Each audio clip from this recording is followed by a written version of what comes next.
Welcome to another podcast. Today I'm going to be doing my everything I learned in 2023.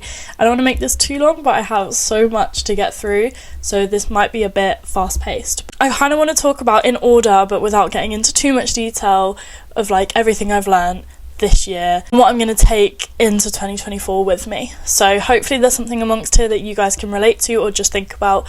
But yeah.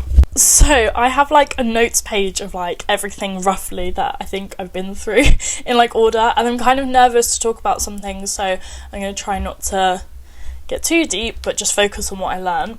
The beginning of this year was an interesting one for me because it kind of felt like a complete fresh start, a new me.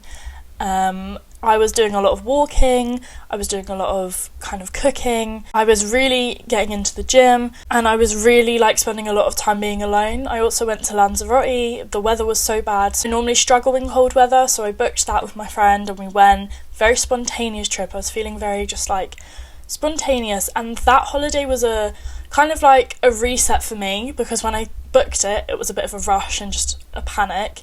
And then when I got there, I could just take a minute to breathe, and like we did quite a lot of sightseeing things, and like I was just very grateful.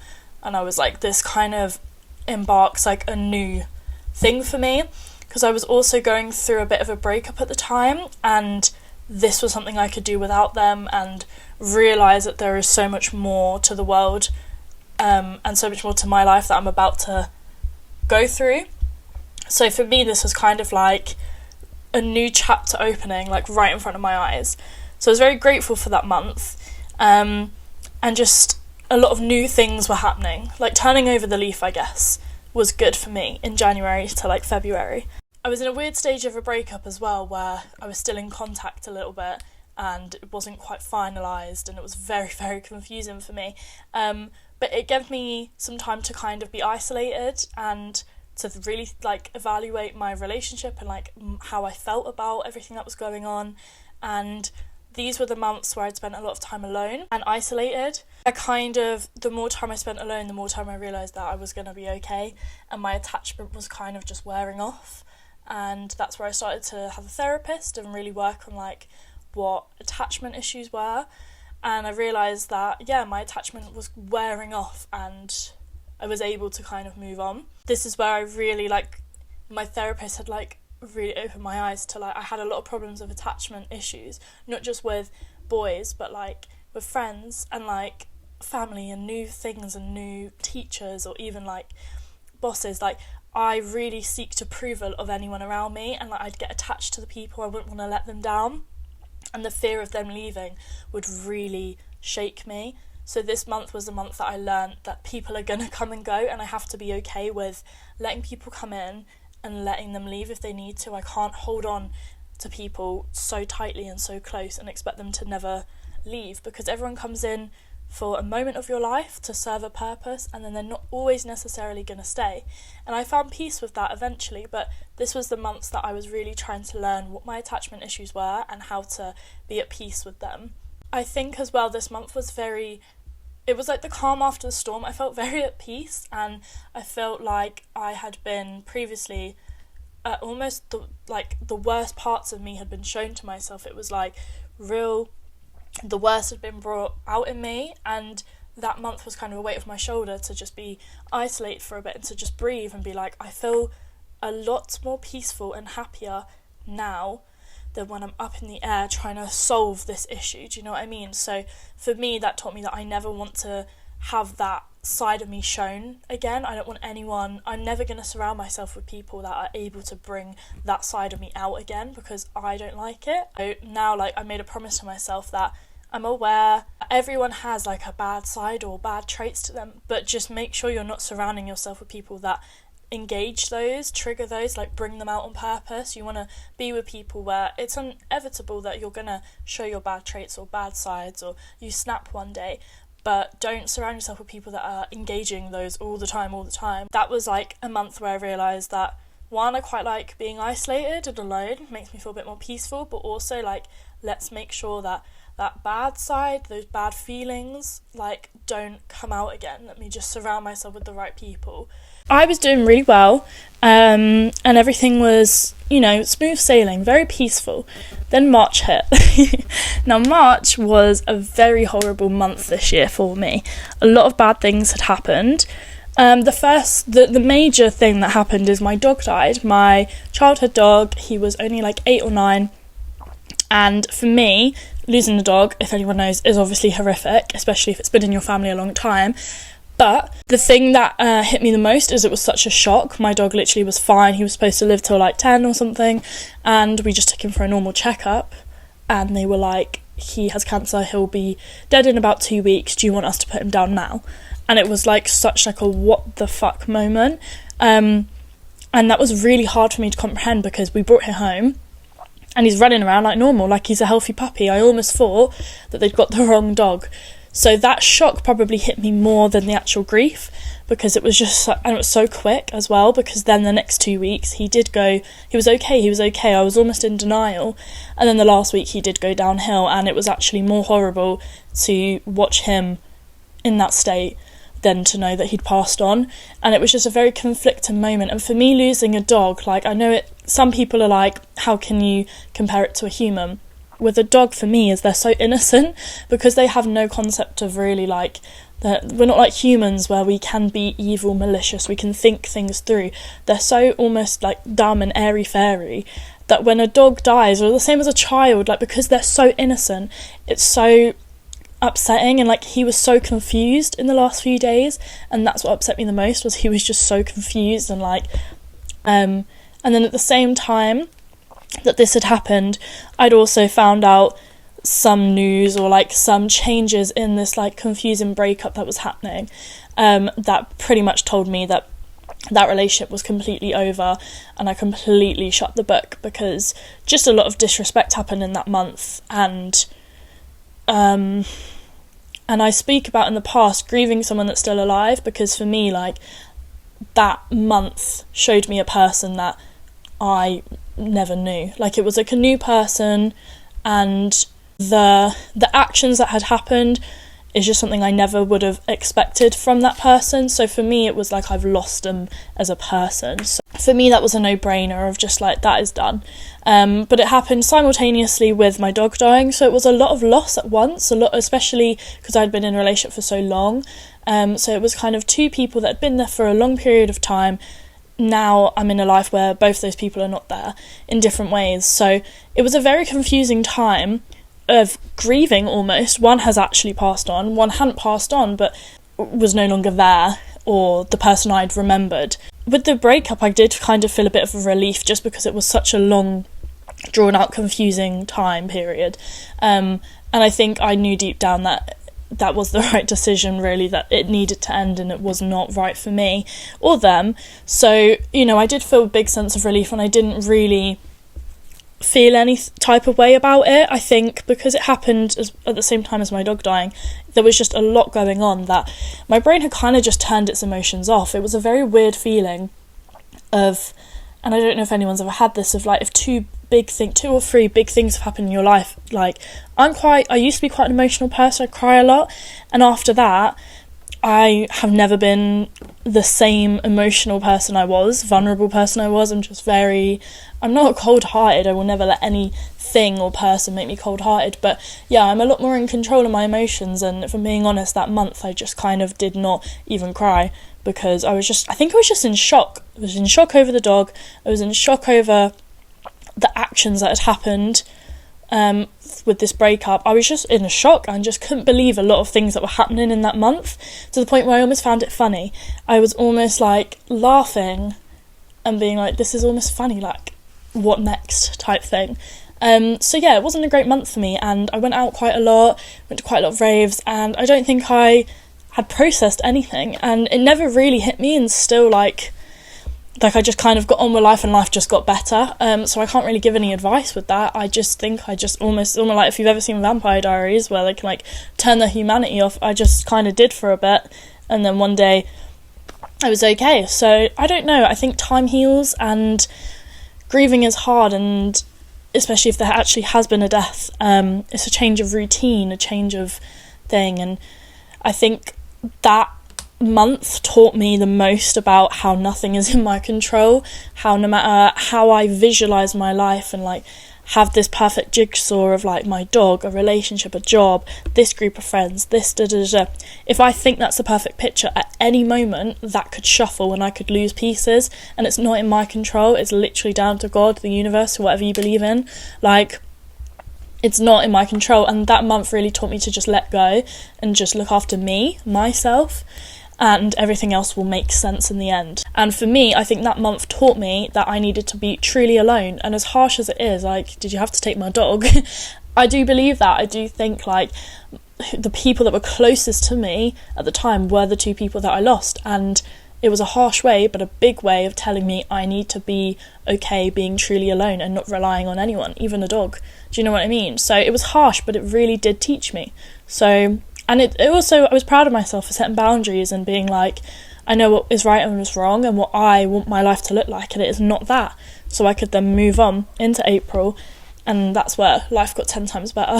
April was then all about being alone then, and I went on way more walks, and it was weird because I didn't have a dog anymore, so I'm going on walks by myself, which felt very strange. But I did a lot more by myself. I was going on walks, getting coffees, getting lunch. I work from home, so I had a lot more free time, and I have no one to work with a lot of the time unless I'm into the office. So this was a great month to just push like being uncomfortable, just going out and doing things by myself, and I loved it, really did. And I learned all about self-love. I proper got confident. I invested in makeup, new clothes and everything, and I just was like way more in tune with myself. I backed myself. I looked back at the relationship again, and I was like seeing things where my intuition and, you know, things were going wrong, and I should have backed myself more. And then I started looking at friendships issues and things, and I was like, yeah, I need to trust myself and my intuition more, be confident in, one, myself, and two, in my plan and my journey of like everything's going to work out. And it might seem delusional, but honestly I just like let go with the reins a little bit and just did everything I could. I worked hard in work and I worked hard on myself, and everything just started to get better. So that month was a quiet month, but a very necessary good month. And all these months as well, I had been truly alone. Like, I wasn't going out and seeking external validation. I didn't want to be seeing someone or getting on the dating scene yet. Like, I really wanted to make sure I could say I got through this myself, you know, obviously with the support of friends, but without any validation or anyone to tell me I'm worthy apart from myself. And I was proud of myself, and I did do that. So June was a real good month for me. It was like my music month. This month healed my soul because I've spent so many years, months, and I'm gonna say, like, with old friendships and relationships I had, I never really felt truly authentic to myself, and music is a big part of this. I never felt like I could play my music without getting like kind of ridiculed a little bit. So I went to see some of the best artists, like June, July. I got to see Arctic Monkeys, which I love, The Weeknd, one of my favourite artists. We went to a lot of like raves. I did Park Life. I think I got to see Fred again, Peggy Goo. Even like just going to Bedford Park, and there was a Ministry of Sound event, just classic house music.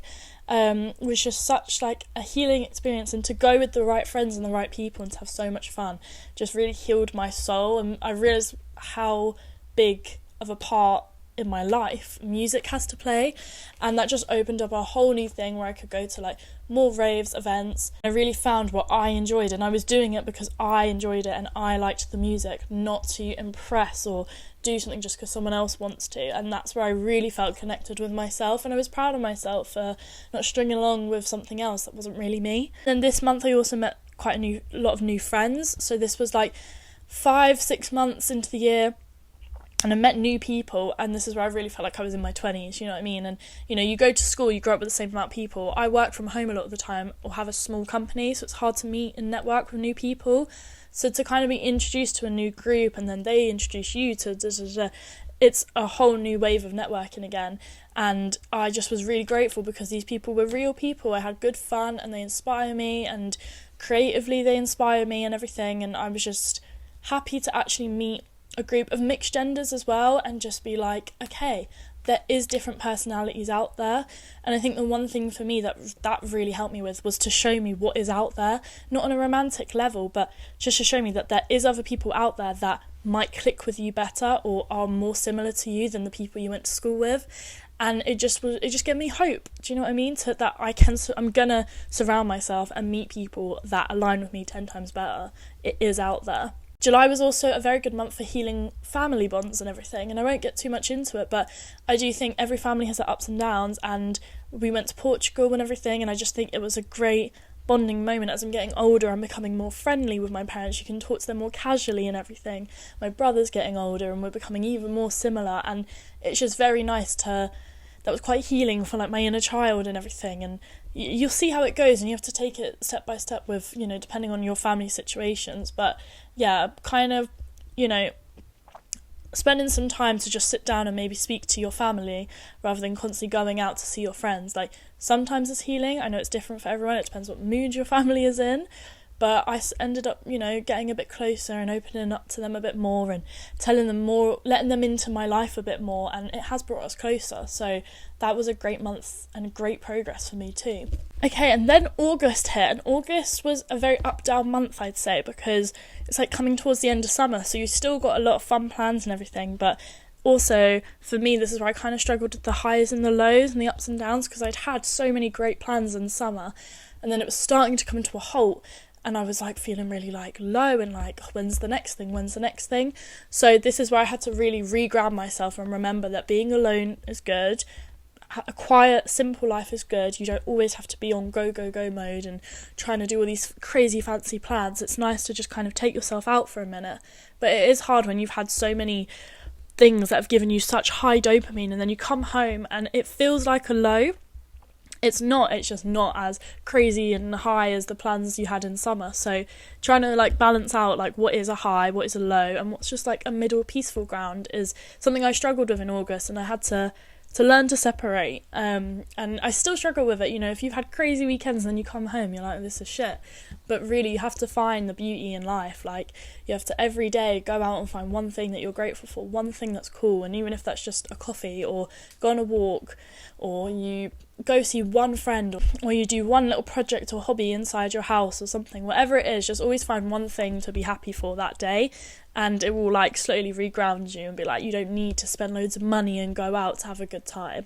And comparison as well, do not compare, like, because like I might have a crazy life for the next month and you might not have anything planned, but then the next month I'm not doing anything and you've got the crazy plans. So just comparing is never good. Just do what's going to make you happy, not what's going to impress others or what you're trying to do to keep up with others. And that can be anything. That can be fun plans, work stuff, like if you feel like you're supposed to be in a certain place in life, like money, you cannot possibly compare, because you do not know the ins and outs of how someone's got there or is doing this. You've just got to focus on you.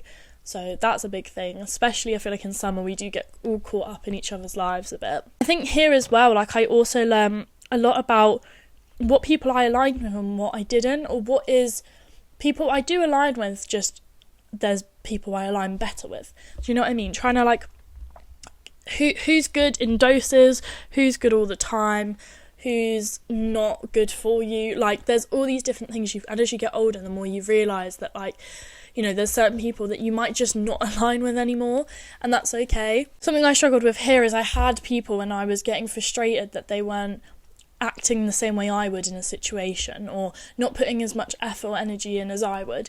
And something I've really struggled with is like understanding that everyone's upbringings are different, everyone's personality is different. Not everyone is going to do things or act the way that I would, and I take it personally because I feel like I put a lot of effort and energy into something, and I get annoyed when the energy doesn't match, and I think we just don't align, and I'm not going to waste any more time on it. But I had to kind of learn that, like, that doesn't mean you just need to like get rid of all those people. It means maybe like you just realise who works best with you and who doesn't, but is still there for you, and who is really negative and is like stunting your growth. So, you know, trying to like evaluate all your friendship groups, relationships, and like even like in work, what type of relationships you have with people, and like who is benefiting you, helping you grow, who's a bit of fun, and who's stunting your growth. And then September was a nice month because yes, I was struggling with kind of the fact I didn't have that many plans in September, and after this crazy summer I was on a bit of a low, but luckily for me I got my new puppy then, and it was really like a nice moment for me to realise that yes, I enjoy a busy, like chaotic life and it's fun, but I can also enjoy a simple, quiet life, and September was that. It was just me and my puppy, the training process, taking him out everywhere, just slowing down. And I think that month really taught me to just slow down. Like, you don't have to be doing all these crazy plans, you don't have to be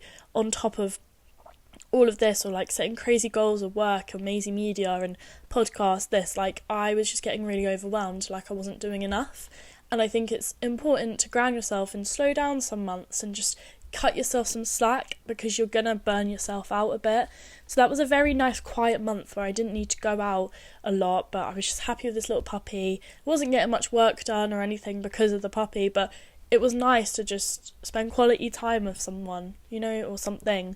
By the end of September though, I was feeling like I was losing myself a little bit, because with the puppy and everything, I was like working in my living room, like I wasn't working in my office or going to the office as much, wasn't really going out, I didn't really have time for the gym, things like that. And as much as I was enjoying it, I'm someone that needs routine, or I really get overwhelmed and struggle, and I was losing myself a bit. So October I was like, okay, the puppy's a bit older now, you know, we can leave him alone longer, and I kind of got my routine back. I was going to the gym again, I could take him on walks because I couldn't have his injections for so long, and yeah, I was just seeing my friends again, getting them to meet the puppy and getting myself back a bit. It was nice, but it was also like a bit of a standstill healing wise. Like, I'd actually done quite a lot of progress and was happy, and I was just a bit quiet. I was like, there is nothing to trigger me, there is nothing to learn from. It's like, I don't really know, healing wise, like what to do type thing. And I was getting a bit like concerned. I was like, let me just enjoy this, because life is good, it's positive. November was such like a fun month for me. Like, this month really taught me about platonic love, and like the friends that I'd made in summer, like I was still friends with, and we went away to Manchester, and it was just so lovely. Like, just such a simple thing, and they're probably gonna watch this, but like we got stuck in a traffic jam, and then we got there and there was carbonara ready and made for the girls. Like, that's such like a sweet thing, and like just all looking after each other on a night out, and no one's jealous or competitive. And I find that with my other friends as well, but to have a group work so just like fun and like easy was really nice, and just really taught me that there's people that do care and love for you, and it's just nice to surround yourself with people like that. And I think they also taught me a lot about just letting go a bit and having a bit of fun. Like, I'm quite uptight sometimes, so you know, to actually let go and have fun that month was really good. And I've been in such like a protective mode because of all this healing, that I haven't really let my guard down, and like haven't really wanted to try anything new or like get myself out there and stuff. So, you know, it was like a very scary time, but a time where I knew I needed to kind of throw myself back out there and like challenge myself, put myself in uncomfortable situations and positions, and I did, and it's worked out really well, because as I said, I was in like a healing standstill, and there's things that have triggered me a little bit, or like highlighted to me, okay, what I need to improve on, what I'm ready for, what I'm not, you know, what is fun and what I still have to have some sort of like boundaries on. And that's just been like really eye-opening for me to know that like I can progress, but I don't have to like hide myself in a bubble in a box and never go out and never do anything. I can go out, learn, make mistakes, do whatever, and I'm gonna get back on my 2 feet, and it's gonna be fine. So that really taught me like the balance of life, that you can do both. Healing doesn't have to look like how it does on Instagram, with like green smoothies every morning, going on a 6 a.m. run and not speaking to anyone. It can be both. It can be partying and going out and having fun and but it can also be, you need to come home and ground yourself a bit and get back on routine. For me, it's going on walks and like maybe not talking to people for a couple of days, and just finding out, you know, what's making me truly happy and what is just fun. That there's a difference between, I think, happiness and joy. Happiness for me can be a night out drinking, do you know what I mean? But I don't think that quite brings me like pure joy of like inner child, genuine like amazement, if that's a word. For me, that's like a walk, going to the beach or something. That's very healing to me and very like nourishing and stuff. And like cooking a good meal with some music and you know, I love going out as well, but it's a 2 different types of like happiness and joy, I think. So balance is key, but it's not going to look how it does on Instagram and all these other platforms. But yeah, I think as well, here is where I learned that like I have to have a bit of fun, and I have to allow myself to be triggered or for things to potentially go wrong. I can't put this wall up forever. Like, I have to kind of open myself up a bit and just see what happens, and I can fix myself in every situation I've been thrown at before, so why wouldn't I be able to do it again? And if you don't allow yourself to be triggered, then you're just going to assume you're healed, and you're probably going to become the most insufferable person ever anyway. So I want my friends and people around me to be honest and open with me and call me out when things go wrong and and to do that, I've got to open my arms a bit and just let myself flow. Then we get to December, which is now.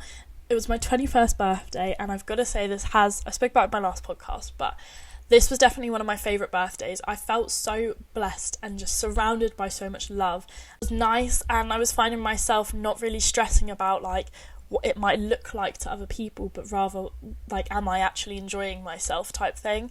And it was great, you know, I spoke about it before, but got to go to an event with music I liked, with a friend I liked, and she was amazing, like drove me there, put in the effort, do you know what I mean? Just to have people that are willing to put you in the effort, drove me there, found me a brunch place because she knows I love brunch, had a brunch, took me home, get me a little tiara, do you know what I mean? Just things like that I just appreciate so much, her actions. And then we went to a Texas birthday party as well. That was nice. I got my close friends there as well, which was good. And then we went back to mine, and then there was a cake, and they sang happy birthday to me, and like got me little presents and just things that I just wouldn't expect, but it was just so nice. And just like the little things mean a lot to me. And I really appreciated it. And then I got to go away to Chamonix in France with JC, and honestly, that was just another moment where I'm looking at the views and I'm just so grateful, like, that I get to see things like that. I get to experience it, and it's somewhere I wouldn't normally go as well, so I was really happy that we went. And I'm not a skier, but to go somewhere with snow and a ski resort to just see a different type of life again was just such like an eye-opening experience. New people, new culture, new whatever.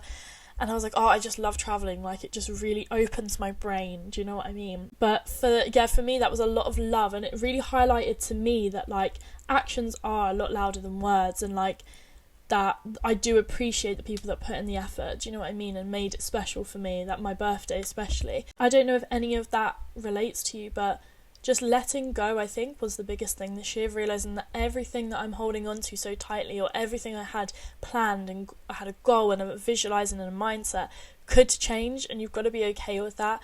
You've got to be okay to just like flow through life, have your own goals and challenges of like, I want to be here with work, I want to be here with my mental health, I want to do this hobby and heal this thing, and have your own set of goals, but then also just like letting yourself flow like water, and just being okay with losing people, new people coming in. Don't box yourself off and hide away, like let uncomfortable new challenges and opportunities arise. Go with it, and it's okay if you fall down because you're going to get back up, you've done it before. Like honestly, you'll be fine. And slow down, just let yourself breathe and give yourself a bit of credit for everything you've done and accomplished, and just, you know, don't get too tied up in like I need to be on go mode all the time. Just find things that bring you joy, that are the quieter, more chill life, and then find the balance between the ups and downs and everything. And then I feel like you're enjoying life perfectly through balance and doing everything, and you're not comparing to anyone else or to some Instagram healing journey. You're just getting on with life, with what life has given you. If there's anything that, you know, I said that you might be like, oh, that's a good point, like I want to do that, then do let me know. But yeah, hope everyone has a good New Year's, and don't feel the pressure to like have New Year's resolutions and start in January. It's my biggest thing. Start when you feel ready and when an opportunity arises to you. So yeah,